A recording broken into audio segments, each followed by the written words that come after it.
Hi, I'm Doug the neighbor, and take a look at this. It's a 1932 Ford Roadster, and it is in immaculate shape. It is absolutely fantastic, and oh my gosh, absolutely fantastic. Take a look at that. A 1932 Ford Roadster. Let's get on inside here. Look at the detail. The owner has restored this to absolutely fantastic condition.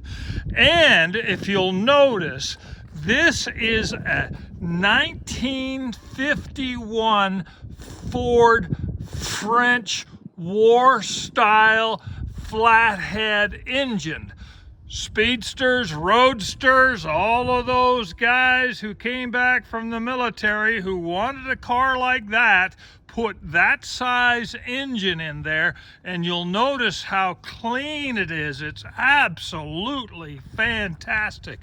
Restored tires, restored front end. Absolutely fantastic. The owner has done a terrific job.